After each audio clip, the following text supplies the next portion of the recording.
Thank you very much. Good afternoon, everybody, and thank you for joining us. My name is Dr. Ruiz Beltran. I am a Senior Public Health Analyst with the Office of Quality and Data in the Bureau of Primary Health Care here with HRSA. We're very pleased that you have made some time out of your busy schedule to join us in this very important audio conference. Today's presentation is the second one on a series of risk management audio conferences designed to assist you while at the same time collaborating to your success. As we continue to listen to your feedback, we have been working hard on providing you state-of-the-art technical assistance and guidance on issues pertaining to quality, accreditation, and risk management, such as our recently launched risk management sponsor website and our continuing education learning module. Today's presentation is titled Developing a Risk Management Plan, a step-by-step approach, is another resource that we offer to you for you to make use of. This risk management development process is not a mandatory plan, and we are not requiring that you use the same format or the language on the development of your own plans. What we hope is that this plan and presentation can assist you to enhance and or add to the quality and thoroughness of your current risk management initiative. At this point, I'd like to introduce to you our partners from the Keystone Peer Review Organization, also known as KeyPro, and our partners and experts from the ECRI Institute, who are going to lead us on today's presentation. Here at HRSA, we are very pleased to have some of the leading experts in the field partnering with us as we look forward to continue offering you best practices and up-to-date resources and risk management. Without any further delay, I'd like to introduce to you Ms. Amy Goldberg-Albert from the ECRI Institute. Amy is an expert on risk management and directs our risk management clinical program on behalf of HRSA. So thanks again for joining us. And Amy, please take it away. Well, thank you, Dr. Ruiz Beltran, and thank you, everyone, for attending. Some of you that are on the line, I know, attended our last audio conference on risk management basics, but many did not, so kindly allow myself to introduce my colleagues. I'll begin with a couple of words about KeyPro, a quality improvement and care management organization founded in 1985 and headquartered in Harrisburg, Pennsylvania. KeyPro selected ECRI Institute to provide you free clinical risk management resources. KeyPro works with HRSA on medical malpractice claims reviews and risk management services under a contract initiated in 2004 and provides risk management and patient safety technical assistance to Section 330 FTCA-deemed health centers and free clinics.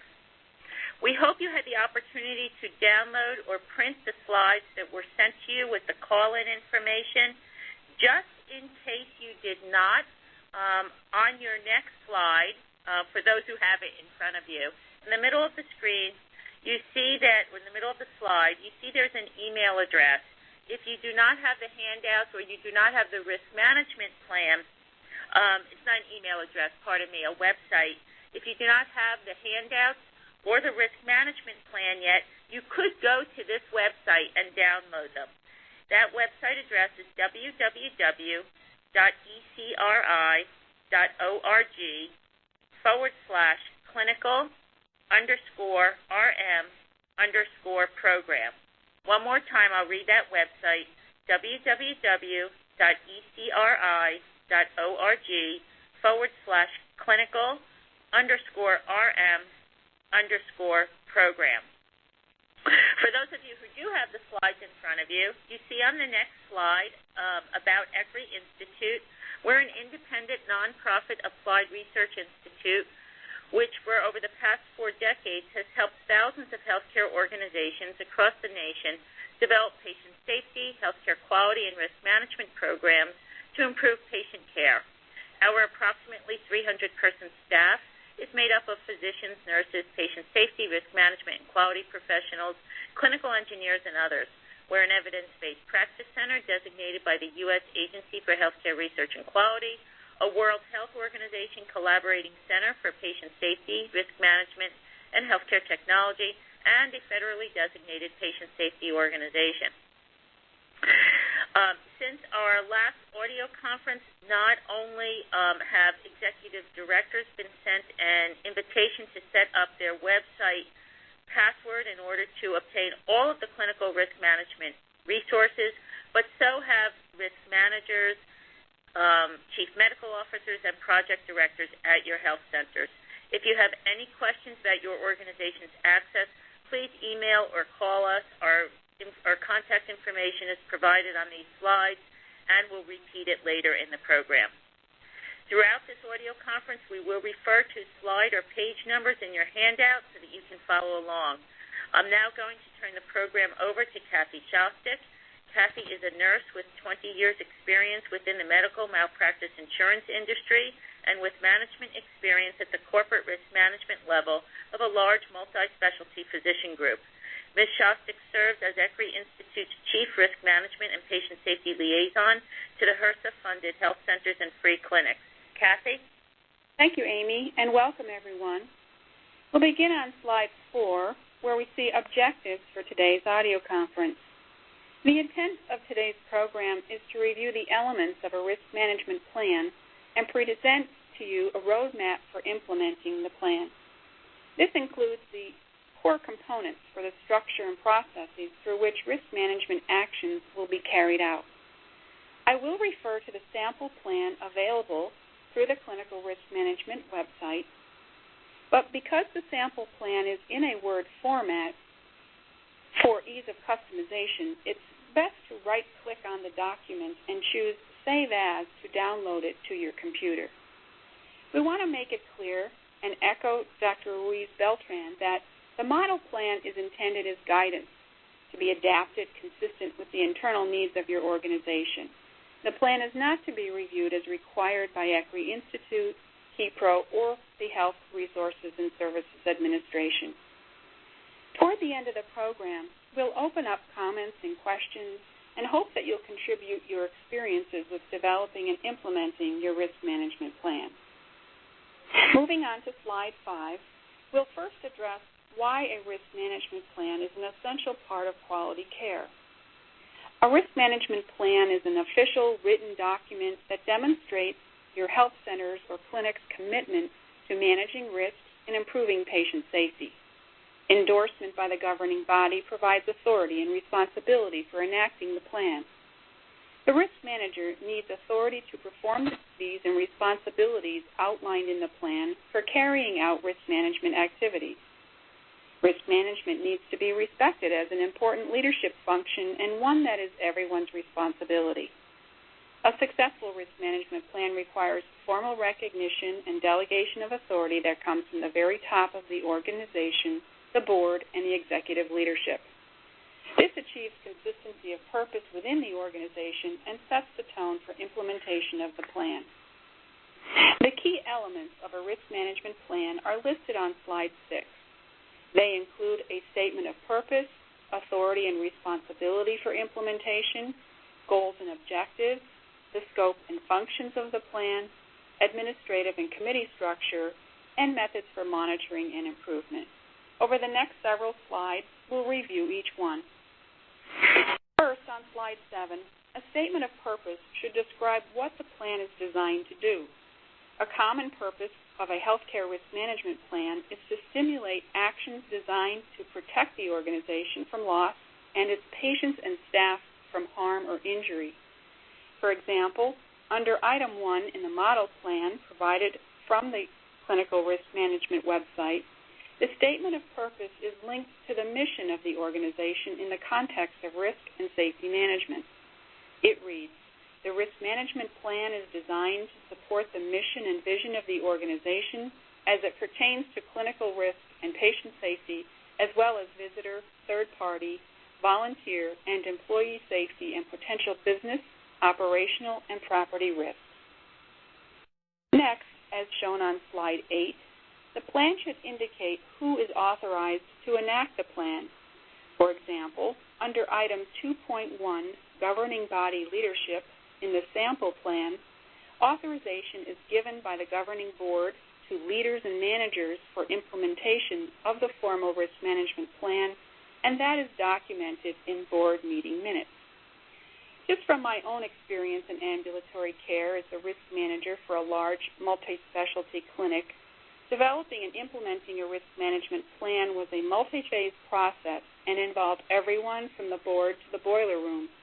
Fortunately, the governing board recognized the importance of risk management and had input into it.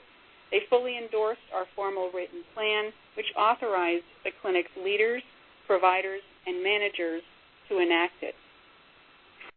The goals and objectives, as listed on slide 9, should be enumerated in the overarching plan. In the sample plan, the goals and objectives are listed in item 4.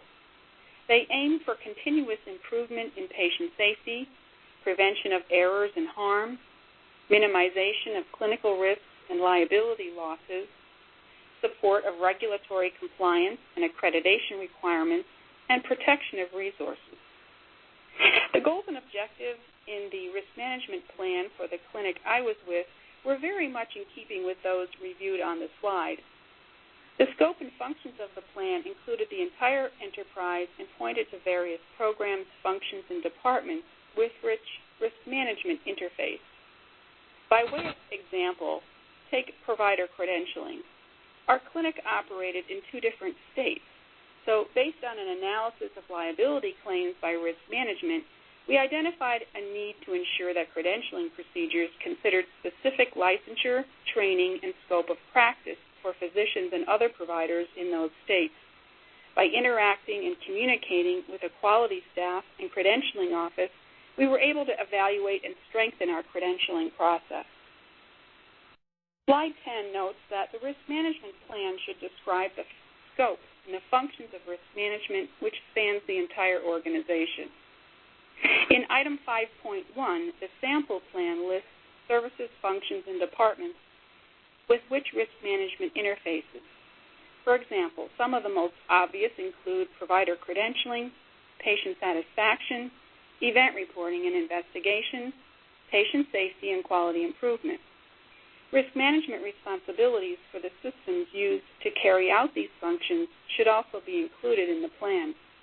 Functions described in the sample plan, for example, are those related to event and near-miss reporting, data collection and analysis, proactive risk assessment, implementation of patient safety initiatives, communication and disclosure about events and errors, and monitoring the effectiveness of patient safety initiatives. On slide 11, the administrative and committee structure that facilitates carrying out actions for risk management should also be described in the risk management plan. It is important to include the risk manager's responsibility and authority for day-to-day risk management activities and to illustrate the process for information flow to and from the risk manager, the risk management committee, or other committee responsible for reviewing identified risks for the health center and recommendations for action, endorsing strategies to reduce risks and improve safety, and guiding future strategy based on continuous risk assessment and feedback. In the sample plan, this is described in item 6. We'll discuss risk management structure a bit more in a few moments. The administrative and committee structure for the clinic I was with followed established reporting lines, but was service and specialty focused, which created silos at times. This presented a challenge to us in how to improve cross-communication.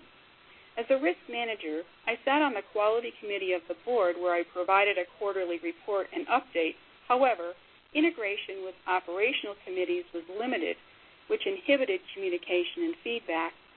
In order to address this challenge, I started to attend regional practice meetings and opened lines of communication with practice administrators. This also provided much-needed forums for risk management education for providers and practice managers alike. On slide 12, the last but most important element of a risk management plan are the ways that the plan is monitored and improved. Monitoring the risk management plan is necessary in order to improve its overall effectiveness and to adapt to the changing healthcare environment and related risks. Traditional risk management measures are data and outcomes focused and include items such as the total number of claims and adverse events, the cost of claims to the organization, and the total cost of risk. Monitoring this type of internal data provides information for the financial measurement of risk. However, it is important to evaluate structure and process as well. Risk management functions, the organization, risk identification and analysis, loss prevention and control, and claims management should be evaluated using core measures. For example, a structural measure for risk management organization is the presence of governing body oversight for risk management as evidenced by written risk management plans with a formal policy statement endorsed by the governing body. Another structural measure would be the presence of a risk management committee. Examples of process measures for risk management include participation in education programs on risk management and patient safety by providers and staff, and providing periodic reports on risk management to the governing body. Overall, monitoring activities are aimed at gauging whether the plan supports the achievement of established goals and objectives. On slide 13, I just want to note that sometimes the monitoring results will be counterintuitive. If looking at measures such as various types of events being reported in the health center, don't expect the numbers to decline when the culture is becoming more safety-oriented. If staff are encouraged to report events so that the organization can learn from them and they are responding with better reporting, you should expect the number of reports to increase. At this point, we're going to transition to the topic of integrating risk management with other programs such as patient safety and quality improvement.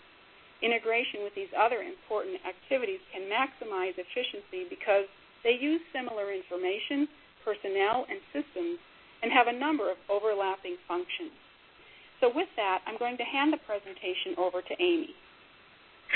Thank you, Kathy.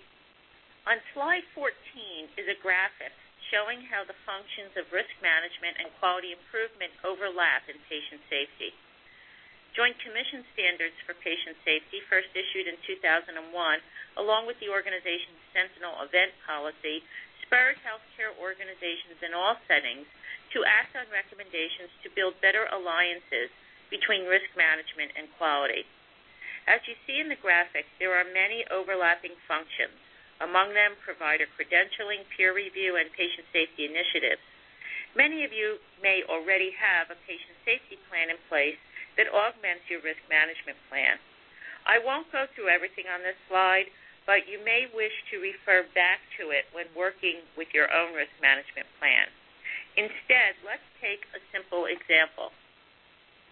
Suppose one of a health center's quality measures is to ensure full immunization of children under 1 year of age at 90% coverage. The quality manager determines that the clinic is not meeting that goal, in part because of a lack of provider, patient, and staff education on the most current recommended immunization schedules and administration techniques. This is also a risk management concern because of the negative health implications for patients as well as the safety of vaccines and their appropriate administration. A risk management, quality improvement, and patient safety collaborative action plan could focus on ways to make information on immunization updates available in the clinics, as well as ways to provide education on immunizations and vaccine administration to providers and staff. Further, providing education to patients and families would help to engage them in the process with the ultimate goal of safely increasing immunization rates. One way to move toward integration is to design an integrated committee and reporting structure as shown on slide 15. Under such a structure in larger organizations, different individuals may be responsible for each area. However, they typically report to the same leader in the organizational hierarchy. In smaller organizations, quality improvement professionals and risk managers can better coordinate their efforts where they overlap to ensure better alignment of patient safety initiatives and use of limited resources. Because key members contribute to and often are responsible for the success of all three areas, it makes sense to integrate them to enhance communications and to maximize efficiencies.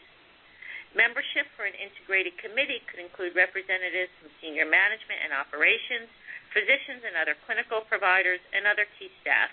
The committee meetings are generally facilitated by the risk manager who sets the agenda and prepares reports. Slide 16 talks about a multidisciplinary risk management committee. This committee comprises representatives from senior management, operations, finance, and other areas. It should periodically review information about the health center's risks, review the risk manager's recommendations for action to resolve identified problems and improve safety, implement changes in policies or practice, and guide future strategy based on feedback. The possible functions and activities of a risk management committee might include recommending operational risk assessments to be conducted and reviewing findings of these assessments, reviewing systems used for risk identification and analysis, such as event reporting systems, examining reports generated from these systems and analyzing those reports, discussing reports on critical events, adverse events, near misses, and other measures, such as quality process and outcome data, reviewing the results of proactive system analyses and root cause analyses of healthcare errors and near misses, communicating with other committees, departments, and staff members regarding new and evolving risks and strategies to address those risks. And also, this committee should review quality of care issues and trends from quality indicators which have risk and safety implications, and might focus on environment of care for safety and security. On slide 17 is an overview of the steps to implementing your risk management plan. I'll hand it back to Kathy now to review these steps. Thank you, Amy. The steps to implementation include developing the plan, educating managers, providers, and staff about the plan, establishing systems for communication and information flow, and implementing systems to support risk identification, prevention, and control. Over the next series of slides, we'll review each of these steps for implementing your risk management plan. The first step on slide 18 is to develop the written plan. Your health center can use the sample risk management plan available at the website and the information provided in today's program as a guide to develop a plan or assess and enhance an existing plan. Questions to ask when assessing your plan could be whether it includes each of the key elements just reviewed in today's program, and is the plan reflective of how risk management and patient safety is carried out in your health center or clinic. You may want to modify the plan or determine how to bridge the gap between what the plan sets forth for carrying out risk management and patient safety and what the actual practices are. On slide 19, the next step is to provide education about the risk management plan. Basic information about the risk management process and patient safety concepts should be provided in education programs, along with the functions and goals of the risk management plan and communications about implementation of the plan. Governing board members will be interested in how risk management actions minimize financial loss and contribute to increased revenues through gains in reputation achieved by providing safe, high-quality care and a safe working environment. Administrators, providers, and staff must be educated about their roles in risk management and how systems supporting patient safety will benefit patients. Risk management training should be included in new employee orientation, and education on related topics such as reporting of events and near misses, effective communication, and patient and employee safety techniques should be provided on an ongoing basis. In the clinic where I was at, a gap that was identified through the performance of a risk management assessment was in event and near-miss reporting. Providers and staff were simply not aware of how an effective reporting system could help identify and quantify risk management and patient safety issues, and that took a lot of education and constant reinforcement. Over the course of a few months, our risk management education module was incorporated into our leadership development series, and hundreds of providers and staff members received in-services on risk management topics through online courses and print and audio sessions. We also established a risk management library. Because our clinic was affiliated with a teaching institution, we embarked on a request for proposal with that organization to obtain an electronic risk management information system to meet the needs of both the hospital and the clinic. We're now on step 3 on slide 20.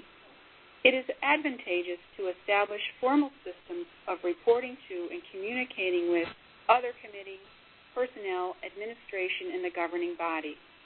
Written descriptions of linkages with other facilities, services, and departments, reporting relationships, and systems for communicating how the risk management plan is implemented and monitored help to demonstrate program accountability and responsibility. The key to a successful risk management plan is really building and maintaining cooperative relationships among all departments, services, and levels of staff and providers in the health center. Again, citing my own experience, a key relationship established was with the patient advocate. Through regular communications, we were able to identify and respond to patient complaints. Through interventions and service recovery strategies, a proactive approach to preventing claims and lawsuits was implemented. On slide 21, we see a sample organization structure for risk management, patient safety, and quality improvement. Solid lines denote reporting, while dotted lines denote communication. It is quite possible that the executive director or the medical director performs the functions of risk management or quality or both. If so, then that would be reflected in the organizational structure for your health center or clinic. Establishing a formal reporting and communication structure is a useful exercise when determining what currently exists and what the best structure could be. And on slide 22 is an example of reporting structure and flow of information for a large multi-site health center or clinic. Here, direction is under a senior level executive. And under this model, there's consistent risk management frameworks for all settings and locations, centralized communication and analysis of risk, coordination of organization-wide risk management activities, and the model promotes the sharing of lessons learned across facilities, and that's very important for patient safety. If your health center includes multiple sites, evaluating the organizational structure can help identify opportunities for better communication and coordination of risk management, quality, and patient safety efforts. Step 4 on slide 23 is to implement the systems necessary for risk identification, prevention, and control. This would include the means to conduct risk assessments, beginning with high-risk areas. Remember that the first step in the risk management process is risk identification. Operational assessments are a primary means of identifying risks so they can be prevented and controlled. Another primary means of identifying risks is through the use of event reporting systems. If you have an event reporting system in place, but it's not providing you with actionable information to identify problems, analyze event trends, and make improvements, it may be time to reevaluate the system. In just a few weeks, a toolkit with sample policies and resources for event reporting will be posted on the Clinical Risk Management website. Also, our next audio conference, scheduled in May, will specifically address event reporting, so watch for forthcoming information about registering for that. Support systems for risk prevention include ongoing education in clinical risk management and training in system use. Prevention also involves ensuring adequate systems for validating clinical competencies and credentialing providers. All of these activities are aimed at system improvement. Implementing risk control under the risk management plan includes loss reduction strategies, such as communication and disclosure of adverse events, as well as claims management, which focuses on efficient handling and resolution of liability claims and other claims. Slide 24 addresses maintaining the risk management plan. Although the core elements of risk management rarely change, there are many things within systems and organizations that frequently change. A well-defined risk management plan today may become outdated when you open a new clinic, enter into a contract with another organization, or add services. An annual review of the plan will help identify any necessary revisions to your plan and communicate to your stakeholders, the board, leadership, and employees, what is current and how risk management spans the entire organization. An annual report to the board would note changes to the plan and any indicators used to determine its effectiveness. On slide 25, we turn to the benefits of compiling a risk management manual. The benefits include using it as a comprehensive, well-organized reference guide, a training manual for new employees, and an orientation or continuing education tool for providers and staff. It can also supply evidence of compliance with any applicable regulations and accreditation standards for your clinic or health center. On slide 26, there's more on the risk management manual.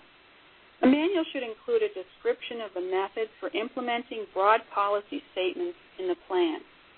Putting together a risk management manual begins with gathering information and organizing it in a format that's simple to use. If an electronic format or a shared electronic space is used, the risk management manual should be stored in a format that's easily accessible throughout the health center. The manual should contain details about event and near-miss reporting forms and systems, copies of relevant policies addressing communication and flow of information, and any other information pertinent to patient safety, quality, and risk management. Other items that might be incorporated in a risk management manual include patient complaint handling and procedures for resolution and documentation of complaints, employee health or employee benefits monitoring, guidelines for contract review, medical records and confidentiality policies related to risk management, and acceptance of subpoenas, legal documents can all be part of a comprehensive risk management manual. Shortly, we will open up the lines for questions and comments. But first, we'd like to get a sense of how many participants are on the line. We'll have our polling question. Operator? Yes, thank you. One moment. We have one polling question today. How many people are in the room with you, including yourself? To answer one person because you were sitting alone, press star 1. There are 2 people in the room, star 2. 3 people, star 3.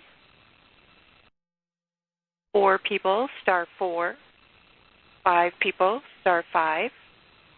6, star 6, 7 people, star 7, 8 people, star 8. If there are 9 or more people, please press star 9. You may vote at this time. We're looking for the total number of people in the room, including yourself. While we're voting, I'm going to go ahead and just remind you that the Clinical Risk Management website has been loaded with guidance articles, standards and guidelines, and education and training materials that include a number of web resources, like the one pictured on slide 27, to help you develop and implement your risk management plan. If you have not activated your login and password to the Clinical Risk Management website, we encourage you to use the password invitation sent to you if you are a risk manager, chief medical officer, project director, or executive director. Or your executive director or delegated access manager can provide unlimited access in your health center. The website address to log in, again, is www.ecri.org/clinical_RM_program. Our dedicated telephone number is 610-825-6000, extension 5200. And the email address is clinical_RM_program@ecri.org.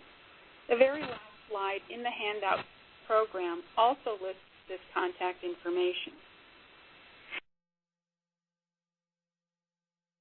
I have completed the polling. Were you ready to go on to question and answer? Yes, please go ahead. Thank you. If you would like to ask a question, please press star 1 on your touch-tone phone. You will be prompted to record your first and last name. Please be certain to unmute your phone before recording, as your name is required in order to introduce you. If you decide to withdraw a question, press star 2. Once again, to ask a question, press star 1 and record your name when you are prompted. One moment while we wait for questions. Remember, we'd like to learn about and share your experiences and challenges, as well as successes in developing and implementing your risk management plan. While we're waiting for any participants to queue in for comments and questions, I'd like to note that this audio conference and the slide presentation handout will be archived on the Clinical Risk Management website for future listening. Also, physicians and other providers can participate in the course Developing a Risk Management Plan and potentially obtain CME credit for successful completion by registering and logging on to ECRI Institute's eLearn system. This course will be available in the course catalog in April. Operator, do we have any comments or questions? Yes, ma'am. Thank you. Mary Freiberg, you may ask your question.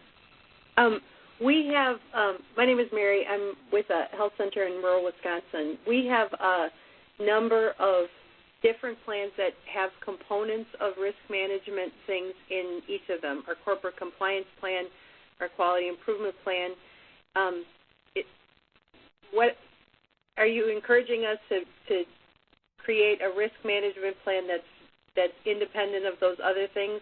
And I guess my question is, do we pull, because of those overlapping functions, do we pull those other pieces out of those other plans and create a specific risk management plan and reference that in those other documents? That's just my question, because it seems like there's a lot of overlap. Yes, Mary, and I think it would be quite efficient to do that. You could use the elements that we've outlined in assessing what functions are already being performed, what areas you already have addressed, and then just pull that together, and that way you can have a centralized place where you can look to see where all your risk management functions are covered. And certainly because there is a lot of overlap, you may already be doing a lot of this, and it may need to pull it together for a little more coordination. Does that answer your question? It does. Thank you. Sure. Thank you. If anyone else would like to ask a question or make a comment, please press star 1 at this time and then record your name.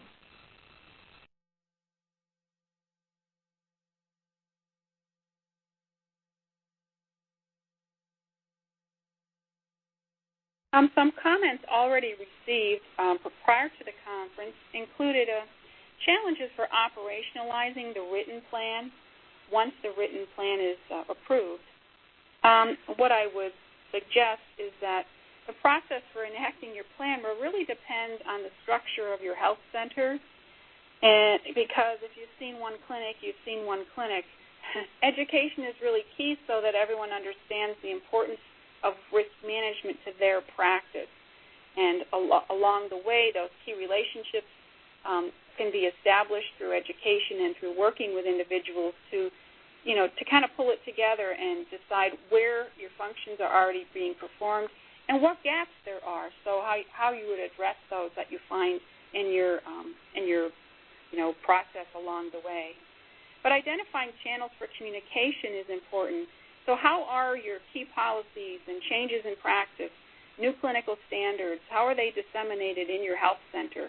If you have a good process for that, great. And if it's not as firmly established as you'd like or as effective as you'd like, then an approach would be to seek the input of providers and managers and the staff about how best to accomplish dissemination of that type of information, because that will help you to educate and disseminate your risk management plan once you've pulled it all together.